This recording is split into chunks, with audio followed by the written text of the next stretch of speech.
So kids do what they see. They see that parents do it, they think it's normal, and they do it again and again and again.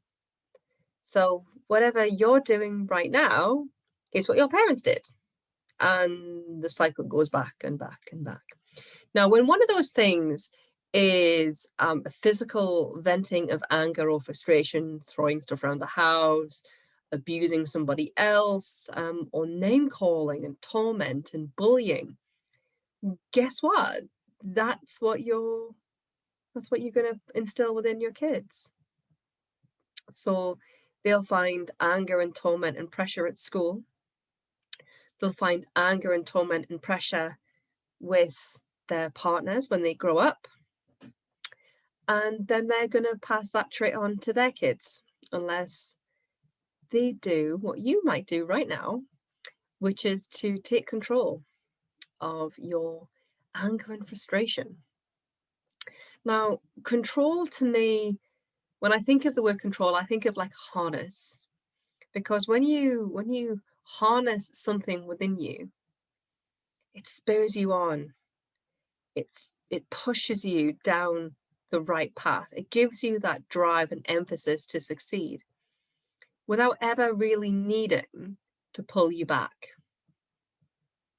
As a child, I was subject to, I experienced firsthand and witnessed abuse on my mother and abuse on my father and abuse on me. So it was only natural that when I grew up to be an adult, I also became an abuser, and I was abuser for more years than I care to admit.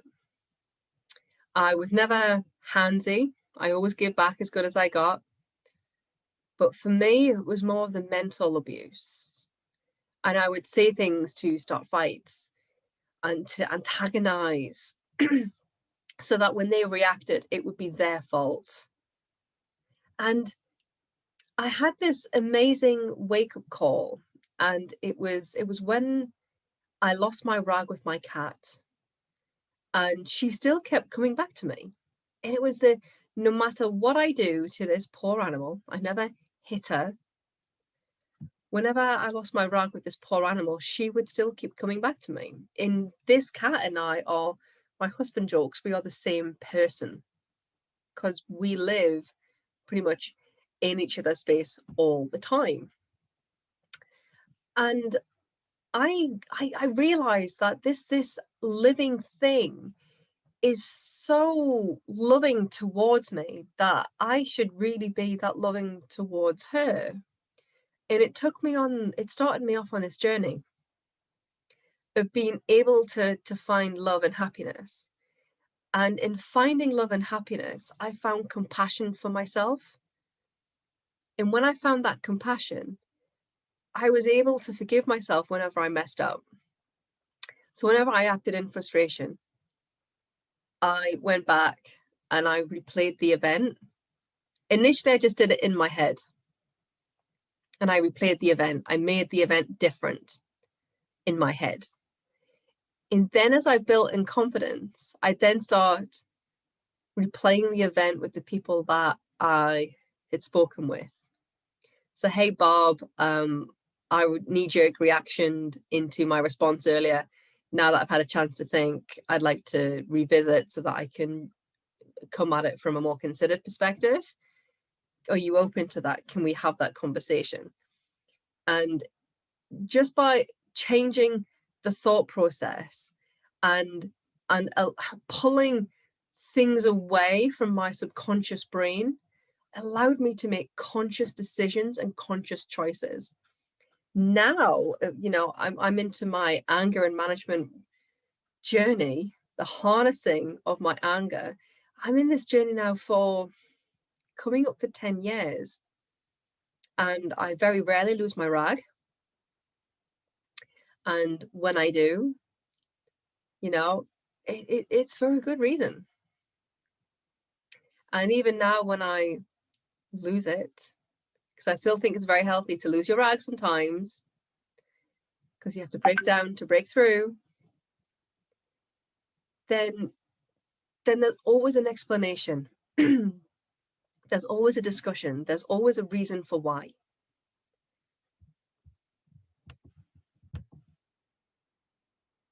But then overcoming that thought process starts with yourself.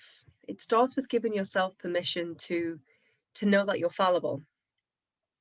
And then it starts by you having the confidence in yourself to go, you know what, I'm going to think about this differently. I'm going to do something different. I'm going to, in the next time that I have this exact same environment, this exact same set of circumstances, I'm going to do this instead of this. Because this brought me anger and torment. And this, I think, will bring me a different outcome, a different solution. And just do that. Now, being able to harness your anger and channel it into becoming a better you not only affects you, it affects your loved ones. That's your partner and your children. You'll also see a difference at work and also in the people around you. You'll notice that people start to treat you differently. And that will spur you on. And it will, that's now when the ball is running down the hill and it starts to build momentum. When you start seeing changes in other people who are around you, that's when the real magic happens, because that's when you know that what you're doing is making a difference.